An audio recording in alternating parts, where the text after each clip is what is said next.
안녕하세요. 저는 예쁜 딸 둘 키우고 있는 40대 경기도 맘입니다. 추석을 보내고 나니 맘카페에도 시댁 얘기가 많이 올라오는데요. 저희 시댁, 특히 저희 동서 얘기도 빠질 수 없기에 글을 한번 써보려 합니다. 저희 남편은 터울이 많이 나는 남동생이 있습니다. 그런 도련님이 5살 어린 연하랑 결혼하는 바람에 동서 나이 25살에 이 집에 시집 왔어요. 엄청 어리죠. 혼전 임신이었습니다. 요즘 MZ세대들이 참 당당하면서도 거침없는 모습 드러내기로 유명하잖아요. 그 모습 직접 보면 사실 나이 많은 사람들은 적응이 쉽지가 않습니다. 동서 처음 봤을 때도 솔직히 나이도 어리고 혼전 임신인데다 시부모라는 타이틀이 참 어렵게 느껴질 만한데 당당한 모습에 사실 내심 놀랐습니다. 제가 좀 소심해서 그런가? 저는 시어머니 처음 뵀을 때도 살짝 쫄았거든요.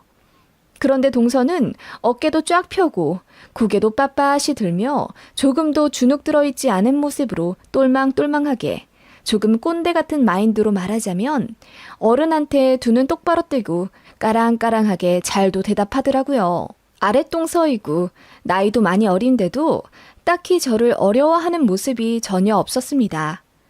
그런 모습에 저도 모르게 약간 선입견이 생겼던 것 같아요. 흔히 말해 되바라질 것 같다는 생각? 그래서 마음이 잘 가지 않은 건 사실이었습니다. 보통 아닌 동서가 들어왔으니 이제 풍파 시작이겠구나 하는 마음이요. 저희 부부는 훨씬 전에 이미 결혼을 해서 아이 둘 낳고 잘 살고 있었습니다. 딸만 둘 낳았는데 저희는 원래 딸을 원했어요. 그냥 아이들 생각하면 자매들이 보통 잘 지내잖아요. 저도 아래에 여동생이 있는데 서로 애틋하게 잘 지냅니다. 아무래도 둘 다 세심한 여자다 보니 부모님도 잘 챙기고요. 그리고 인생 살면서 제가 느낀 바로는 여자 자매가 있는 편이 훨씬 만족도가 높다는 것입니다. 부모 입장에서는 딸, 아들 다 키워보는 게 재밌기도 하고 또 만족스러울 수는 있겠지만 딱 아이들 입장에서 보면 같은 성별의 형제가 사이도 좋고 재밌게 잘 노는 것 같더라고요. 나중에 더 의지도 하고요. 제 남편도 딸을 정말 원했기에 저는 첫 아이가 딸이라는 얘기 듣자마자 환호성을 질렀습니다. 남편은 공주님 딸 로망을 드디어 이뤘고요. 그렇게 저랑 남편은 축제 분위기였는데 시댁, 특히 시어머니는 제가 딸 가졌다는 소식에 얼굴부터 찌푸리시더군요. 그래도 장남인데 첫 아이는 아들이어야지. 우리 형님네도 딸만 줄줄인데 이거 어떡하니? 네가 아들을 딱 낳아줘야 내가 형님 앞에서 기가 살 텐데 말이야. 어머님, 아이 성별이 뭐 맘대로 되나요? 그리고 아들이 없으면 어때요? 제가 딸만 낳으면 어머님 입장이 난처해지기라도 하세요? 당연하지. 내가 네 시할머니 앞에서 그래도 할 말 하며 살 수 있었던 건 다 아들을 둘 낳았기 때문이야. 처음에 내가 가진 것 없이 시집 왔다고 얼마나 구박당했는지 아니? 우리 형님도 걸핏하면 나 무시해대고 안 보이는 데서 얼마나 나를 쥐어받고 꼬집었는데 그러다 내가 아들 낳으니 아무도 나를 못 건드리더라. 어머님은 그렇게 울분에 차서는 지난 날을 열정적으로 회상하셨죠.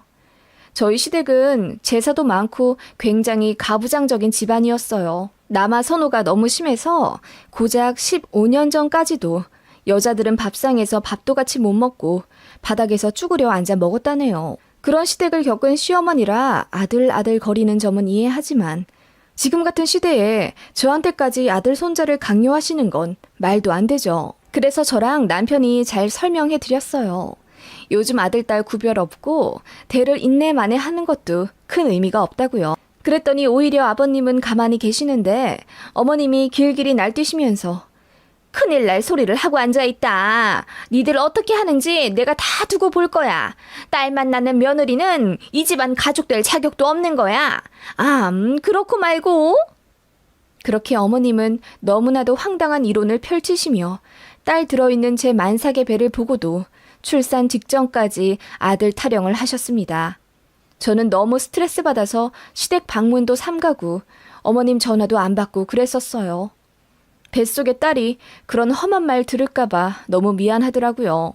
그렇게 첫 딸을 낳았는데 아들이든 딸이든 어쨌든 첫 손주이신 거 아니에요? 저희 시부모님한테는요.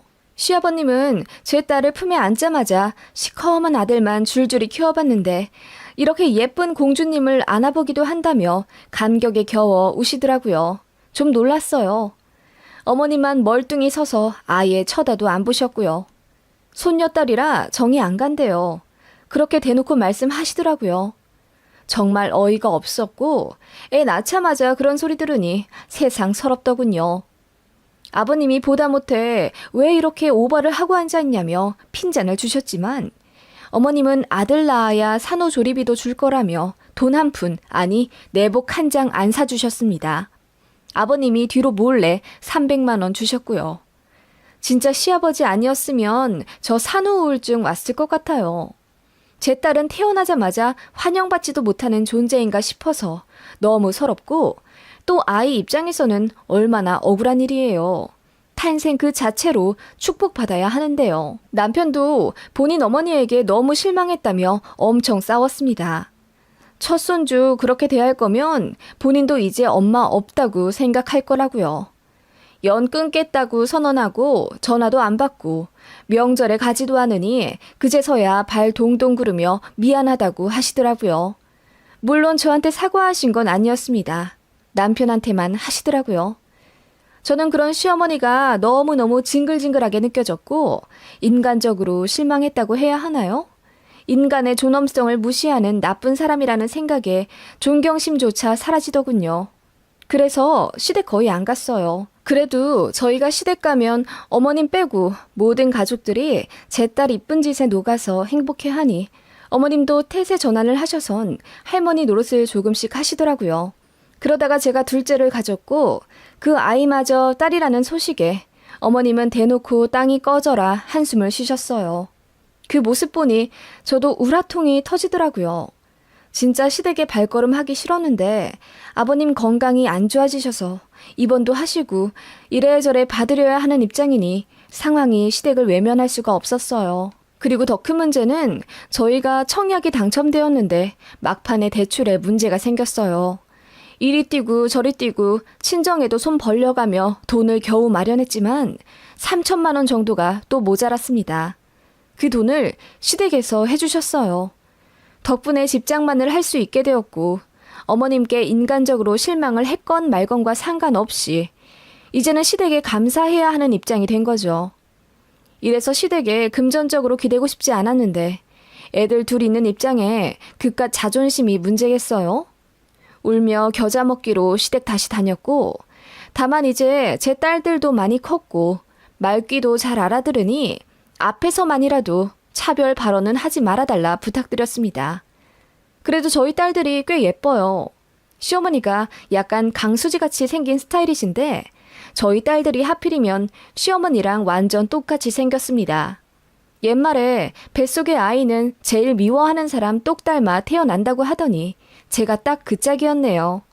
그래도 예쁜 어머님 닮아 다행이라고 생각했어요. 아무튼 어머님도 당신 똑 닮은 이쁜 손녀딸들이 이쁜 집만 골라서 하니 마음이 점점 풀리기 시작하신 것 같아요. 예전처럼 찬바람 쌩쌩 불며 대놓고 뭐라고 하진 않으시더라고요. 그러다가 저희 도련님이 결혼을 해서 동서가 생겼잖아요. 앞서 말했다시피 동서는 25살. 요즘 같은 시대에 정말 어린 나이에 시집 온 거죠. 거기다 혼전 임신이었으니 아이를 가진 채로 식을 올리게 된 거예요. 보수적인 시댁에서 처음엔 난리가 났습니다. 어떻게 식을 올리기도 전에 아이를 갖냐며. 특히 시어머니가 길길이 날뛰며 제 앞에서 동서 험담을 했죠. 몸가짐을 어떻게 했길래 결혼도 하기 전에 애가 들어서? 에휴, 그렇게 발랑 까진 며느리 나는 줘도 싫다. 하시며 혀를 끌끌 차셨던 분이에요. 솔직히 손바닥도 마주쳐야 소리가 나는 법인데 말이죠. 몸가짐 운운할 입장이 되시나요? 처음 저희 도련님이랑 결혼한다고 인사 왔을 때도 동서의 당당한 패기 어린 모습에 시어머니는 그야말로 머리에 수건 싸매고 들어 누우셨어요. 어떻게 저런 되도 않은 애가 우리 집에 작은 며느리로 들어오냐면서요. 그러다가 동서 임신 3개월 차 됐을 무렵 뱃속의 아이가 아들이라는 소리에 시어머니가 그야말로 기절을 하시더라고요. 정말 아들이니? 정말 아들이야? 내가 드디어 고추 달린 손자를 부는구나. 세상에 만세다 만세! 하시며 시어머니는 그 자리에서 만세 삼창을 부르셨습니다. 그러더니 도련님 신혼집 구하는데 관심도 안 가지시던 시어머니가 아버님 설득해서 애들 아파트 해주자고 조르셨답니다.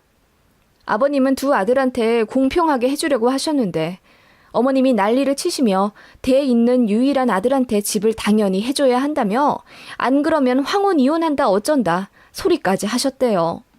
그 바람에 아버님도 못 이기는 척 도련님께 신혼집을 해주셨고 저한테는 따로 귀뜸하시며 나중에 공평하게 더 나눠줄 테니 걱정 마라 하시더군요. 진짜 아버님 아니었으면 시댁 갈 일도 없을 텐데 그렇게 저 생각해 주시는 분이 무려 아프시기까지 하니 어머님 보기 싫다는 이유로 시댁에 안 갈 수도 없는 노릇이었고 아무튼 어머님은 본인 바람대로 번듯한 아파트 하나를 둘째 아들에게 사주셨어요. 아들 가진 아랫동서는 그렇게 어머님의 총애를 받으며 결혼 생활을 시작하게 된 거죠. 동서는 생각보다 괜찮았어요. 저랑 나이 차이가 15살 정도 차이가 나기에 거의 조카뻘이에요. 그래서 말도 안 통하고 어쩌면 예의도 없을 거라고 생각했는데 생각보다 깍듯하더라고요. 동서가 체대 출신이에요. 그래서 그런지 참 쿨하더라고요. 첫인상 때 너무 당당한 모습에 제가 되려 선입견이 생겼었던 거고 지내면 지낼수록 쾌활하고 당당하면서 선은 넘지 않는 그 특유의 발랄함에 저도 모르게 동서에게 친 벽이 허물어져 갔습니다. 시댁에서 특히 시어머니에게 제 위치가 개미 발톱의 때만큼도 존재감이 없다는 걸 알고 나서는 형님, 그런데 어머님은 왜 형님을 미워하시는 거예요? 설마 아들 안 낳았다고요? 옛날 분이라 그렇지 뭐. 게다가 우리 시댁이 좀 고지식하잖아. 전 진짜 이해 안 가요. 그리고 뱃속의 아이는 제 자식인데 왜 어머님이 낳을 자식처럼 구시는지 모르겠고요. 어제는 저한테 전화하셔서는 아들 이름을 이미 정해놨다 하시더라고요. 저는 제 아들 이름 제가 짓고 싶은데 하며 불만이라는 듯 어깨를 으쓱 하더라고요. 그렇게 동서는 생각보다 강하게 나왔습니다. 어머님이 돌림자 써서 저희 시조카 이름을 미리 지어오셨어요. 그런데 그 이름이 살짝 촌스러웠습니다. 돌림자가 택이었거든요. 거기다 어머님이 잘 아는 스님한테 글자 하나 받은 거 붙인 거라 성이랑 합치면 그냥 중년 아저씨 이름이랑 다를 바가 없었어요. 어머님은 기쁘게 웃으며 동서에게 이름 한자가 적힌 종이를 꺼냈습니다. 이 이름 좋지? 뜻이 아주 훌륭하다. 우리 애들 이름 지어주신 스님께서 특별히 고심해서 넣어주신 자야. 하며 뿌듯하게 웃으시는데 저희 동서가 보자마자 인상을 확 찌푸리며 어머님, 요즘 누가 이런 이름을 너무하세요. 하더라고요. 동서 그 모습이 흡사 제가 첫 아이 가졌을 때 딸이라는 소식에 인상을 찌푸리던 어머님이 절로 생각나더군요. 어머님은 예상 밖의 동서 반응에 당황하시며 응? 아니 이름이 왜 마음에 안 드니? 그래도 이걸로 해야지. 우리 집안 유일한 아주 귀한 아들 손자인데 하시며 당황하시더군요. 그 모습이 참 이질적으로 느껴질 만한 게 저한테 하듯 고래고래 소리를 지르거나 윽박 지르지도 못하시고 쩔쩔 매시더군요. 행여 동서가 배 뭉친다고 앓는 소리라도 낼까봐 안절부절 못하셨어요. 동서는 아들 이름 자기가 지을 거라고 선언했고 어머님은 뒤로 넘어가셨죠. 아버님조차 쿨하게 마음대로 지으라며 손 떼셨는데 어머님만 전전긍긍 하시더군요. 시할머니, 시할아버지도 다 돌아가셨는데 대체 누구 눈치를 보는 건지. 동서는 절대로 어머님이 지어주신 이름 안 할 거라고 했고 결국 어머님은 두 손 두 발 드셨습니다. 이게 바로 아들 파워인가 싶더군요. 알고 보니 어머님이 딱 그러셨대요. 구박받다가 아들 낳고 나서 시어머니가 엄청 잘해주셨다고. 어머님이 딱 그 시집살이를 되물림하고 계셨던 거예요. 당신도 고통받았으면서 참 황당했죠. 동서는 아들 가진 자의 당당함이 아니라 그냥 본인이 맞다고 생각하는 가치관을 밀어붙이는 신세대 그 자체였습니다. 시어머니는 무조건 명절 당일에는 시댁에 와서 자고 가야 한다는 주의라 저도 어머님 말에 꼼짝 못하고 십수년을 명절 다음 날 친정에 갔었습니다. 단 한 번도 거역하지 못했어요. 노발대발 화내시며 다신 안 보겠다 불호령을 하셨거든요.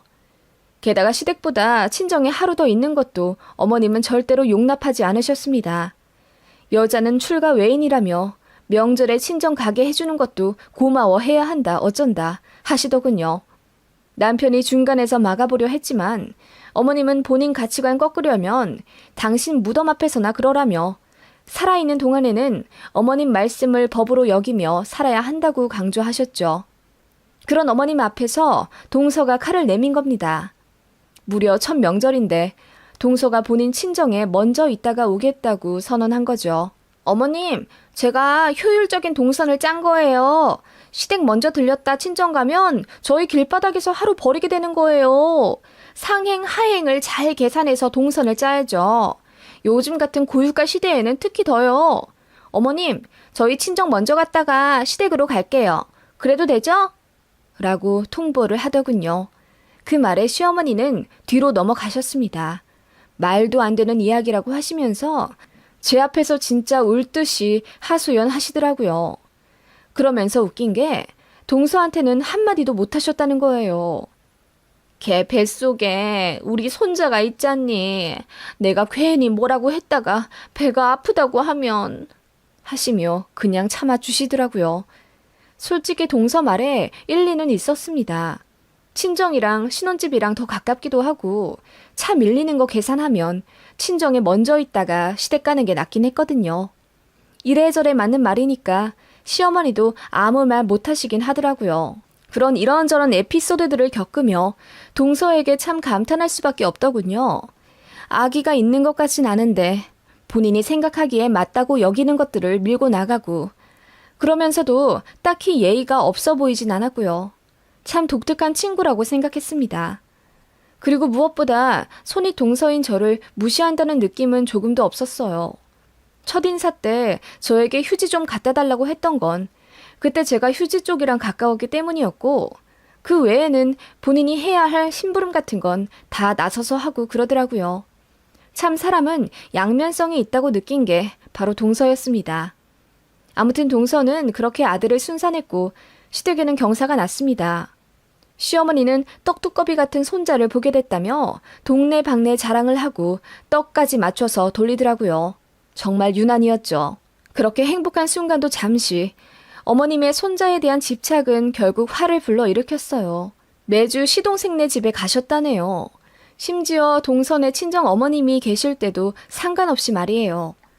동서는 산후조리도 제대로 못한 상태로 시어머니를 맞을 수밖에 없었고 어머님은 손자 태어나니 이성을 잃으신 건지 일주일에 2-3번까지도 말없이 왔다 갔다 방문하셨다네요.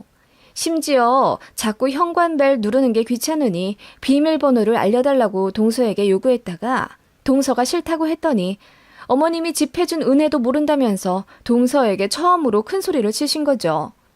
그 말에 동서가 화가 나서 집 해주신 거 다시 되돌려 드리겠다고 친정 들어가서 살겠다고 난리를 쳤고 시어머님이 그 말에 손자 빼앗길까봐 미안하다 사과하셨다네요. 그런 일도 있었고 매일같이 영상통화하자고 동서에게 조르고 한 번 전화하면 통화를 끊지 않으려고 하셔서 동서가 스트레스가 엄청 심했다네요. 심지어 어머님이 손자가 2돌 되기 전까지 당신께서 직접 키우고 싶다며 시댁에 맡기라고 하셨대요. 일주일에 한 번 보는 것도 애가 달아 죽겠다고요. 그런 미저리 같은 모습에 동서가 학을 떼었고 결국 시어머니랑 심하게 다툼이 있었댔나 봐요. 동서가 결국 대형 사고를 쳤습니다. 그 집 살면 어머님한테 계속 시달릴 거라며 전세라도 좋으니 다른 집으로 가서 어머님 그늘에서 벗어나고 싶다고 시댁에서 사준 집을 덩그러이 비워놓고 그렇게 홀연히 이사를 가버렸습니다. 저는 생각만 했던 그런 일을 동서는 진짜로 실행하더라고요. 시댁에서 난리가 났죠. 특히 시아버지가 길길이 날뛰며 그러게 적당히 좀 하라고 하지 않았느냐며 시모를 달그쳤죠. 어머님은 눈물바람으로 뒤늦게 후회했지만 동서랑 시동생은 결국 시댁에서 사준 집을 버렸습니다. 사실 본인들이 사달라 조른 것도 아니긴 했거든요. 그냥 어머님이 아들 손주 생긴다는 것에 좋아서 들뜬 마음에 집을 해주신 거였고요. 제가 알기론 동선의 집도 꽤 잘 사는 걸로 알고 있어요. 그래서 동선의 친정 도움받아서 바로 전셋집으로 이사 간 것 같더라고요. 아무튼 그렇게 한순간에 물벼락 맞은 시어머니는 정신을 좀 차린 듯 그 다음부터는 동서를 괴롭히지 않으셨어요. 어머님은 새까맣게 타들어 갔을지언정 동서를 쉽게 건들진 못하시더군요. 그렇게 몇 년 지났을까? 저는 동서랑 꽤 사이가 좋았고요. 시댁 가는 일 아니고서도 서로 자주 왕래하며 지냈습니다. 동서가 제 막내 여동생 같고 그렇더라고요. 그리고 아무래도 시어머니가 보통이 아닌 터라 화제거리가 같다 보니 더 쿵짝이 잘 맞는 느낌이 있었습니다. 솔직히 말해서 시어머니가 대놓고 동서 편애를 하는데 기분이 나쁘지 않을 사람 없을 겁니다. 그런데 제 동서는 어머님이 은근히 동서 앞에 고기 반찬 주면 어머님, 이건 형님이 좋아하는 반찬이죠. 왜 자꾸 제 앞에 두세요? 하며 대놓고 제 앞에 반찬을 밀어주더라고요. 그것뿐만 아니라 어머님이 명절에 손자 손녀들 용돈 주셨을 때 저희 딸들한테는 봉투에 10,000원 한 장씩 들어있더라고요. 그런데 시조카한테는 무려 10만 원이나 주신 거예요.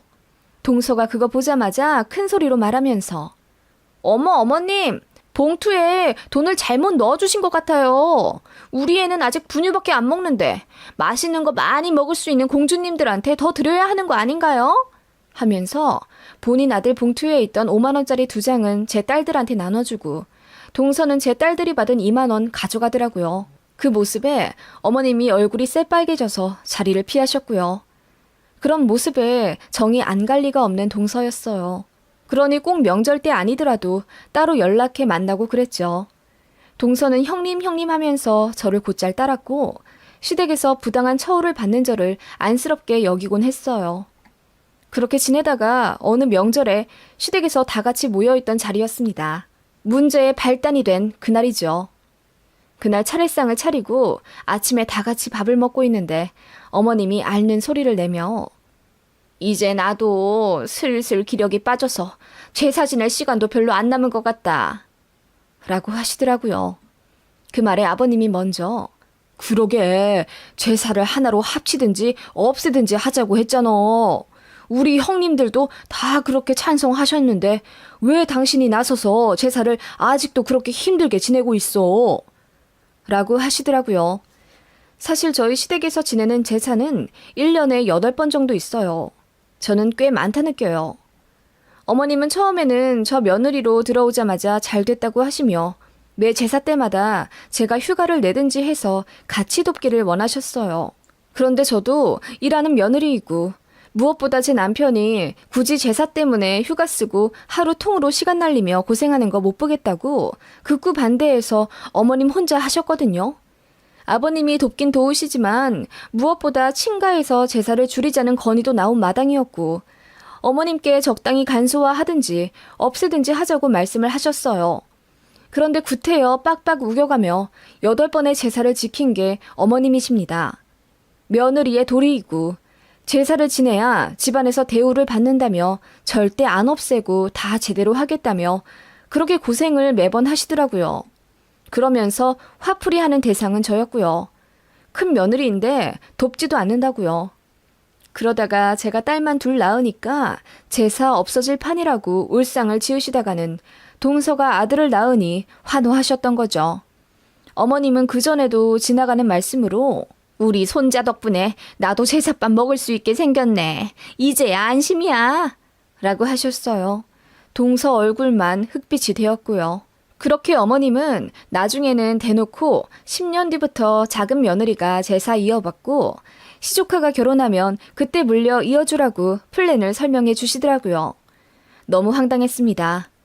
그렇게 모두가 부담스러운 마당에 또 한 번 제사 얘기를 꺼내시며 작은 며느리야, 우리 손자는 꼭 결혼 일찍 시켜야 한다. 요즘 비혼이다, 딩크다 하면서 결혼도 안 하고 애도 안 낳고 그러잖니? 귀하디 귀한 아들씬 우리 손자는 절대 그러면 안 되지. 라고 하시길래 동서가 진절머리 난다는 듯 어머님, 그건 본인이 알아서 결정하는 거죠. 제 아들한테 제가 이래라 저래라 한다고 뜻대로 되겠어요? 그리고 본인이 행복한 게 우선이죠. 라고 했더니 어머님이 펄쩍 뛰시면서 아니, 대를 이어야지 대를. 네 형님네는 딸만 줄줄이 낳았는데 아들 가진 네가 어찌 그런다니? 정신 똑바로 차리고 제사를 이어받을 생각을 해야지. 결혼하기 싫어도 무조건 해야 하는 거다. 내가 우리 손자한테 매일같이 얘기해 줄 거야. 어머님, 무슨 큰일 날 소리를 하세요. 새내가 얼마나 무서운 건데요. 자기가 행복한 길로 가는 게 최고죠. 할머니가 어떻게 손자 인생을 좌지우지하려고 하세요? 어머님은 제 아들 그렇게 아끼시면서 정작 대이을 도구로만 생각하시는 것 같아요. 라고 동서가 말했습니다. 그러니 어머님이 얼굴이 빨개지시더군요. 아니, 내가 언제 손자 안 아낀다고 했니? 다만 얘 아니면 우리 제사밥 차려줄 사람이 없으니까 하는 말이지. 나는 이렇게 고생하는데 나중에 구천 떠돌면서 배 곪고 싶지 않다. 하시며 소리를 지르시더라고요. 그래서 저랑 남편이 그러지 마시고 아버님 말씀대로 제사를 없애거나 줄이거나 하셔도 된다. 정작 아버님이랑 친같듯이 그러한데 어머님만 왜 힘들게 잡고 있느냐 설득을 했어요. 시집살이 시키던 시할머니랑 큰형님네도 돌아가신 마당에요. 어머님은 그래도 당신께서는 나중에 제사밥 먹을 생각으로 힘들게 제사 차린 거고 손자 태어났을 때도 그 희망으로 살아간 거라며 우는 소리를 하시더라고요. 그 말에 동서가 조용히 말했습니다. 저는 제사 없앨 건데요? 그 말에 시어머니가 얼굴이 사색이 되어선 입도 못 여시더라고요. 동서는 이어 제사 없애고 명절에 음식 간단하게 차려서 돌아가신 선조분들께 예우기리고 벌초 때 형님네랑 사이좋게 산소 가고 그러고 싶어요. 꼭 제사를 지내야만 모든 게 옳게 돌아가나요? 남은 형제들이 사이좋게 지내는 걸 조상님들은 더 원하시겠죠. 라고 하며 과자를 아그작 깨물어 먹더군요. 그 말에 어머님이 그래도 그건 아니다. 제사는 꼭 지내야 하는 거다. 라며 연설을 하려 하셨지만 동서는 내 며느리한테 그런 거 시킬 생각도 없고 본인 앞으로 제사 넘어오면 바로 간소화시키거나 없앨 거라고 요즘같이 다들 바쁜 와중에 말도 안 되는 일이라며 거절하더군요. 동서도 일 시작했거든요. 시동생보다 더 바쁘고 돈도 더 많이 벌고요. 아무튼 동서의 말에 어머님은 기절할 듯 뒤로 넘어가셨고 완강한 동서 태도에 아무 말 못하셨습니다. 그러다가 급기야 엉엉 우시며 나중에 내 밥은 누가 차려주냐며 우시더라고요. 그때 밖에서 놀다 들어온 제 딸들이 할머니가 우는 걸 보고 놀라서 달려들었고 작은 아이가 철모르며 한마디 하더군요. 할머니 밥은 내가 차려주면 되지. 라고 하는데 일순간 정적이 흐르다가 모두 폭소하고 말았습니다. 어머님은 눈에 눈물이 가득 고인 채로 제 작은 딸에게 고맙다 하시는데 아마 만감이 교차하셨을 것 같아요. 그 이후로 어머님은 한 3년 정도 제사 지내시다가 결국 간소화하셔서 1년에 한 번만 지내십니다. 처음에는 제사를 줄이면 새끼들한테 해가 갈 거라며 엄청 두려워하셨는데 아버님이 적극 밀어붙이신 바람에 그렇게 한 거거든요. 솔직히 말하면 제사 간소화한 이후로 저희랑 시동생 둘 다 더 잘 됐습니다. 시동생네는 브랜드 아파트 자가로 매매해서 이사 갔고요. 저희도 딸들이 공부를 잘해서 큰애는 이번에 과학고 붙었고요. 남편도 승진 잘해서 몇 년 안에 임원 될지도 모릅니다. 그렇죠. 마음이 중요하죠. 그리고 개인의 가치관에 따라 제사에 대한 시각이 제각각인데 저 같은 경우는 조상님들도 자손들이 제사 때문에 싸우거나 힘들어하지 않으실 거란 생각입니다. 서로 행복하고 사이좋게 의지하며 살아가려면 요즘 세상에 맞게 제도의 변화가 필요할 때도 있죠. 가끔은 생각을 조금 달리하는 것이 행복을 위한 길이기도 할 거예요. 저는 저보다 나이는 어리지만 동서에게 배운 점이 더 많네요. 이렇게 서로 아끼고 존중하며 사이좋게 잘 지내보려 합니다.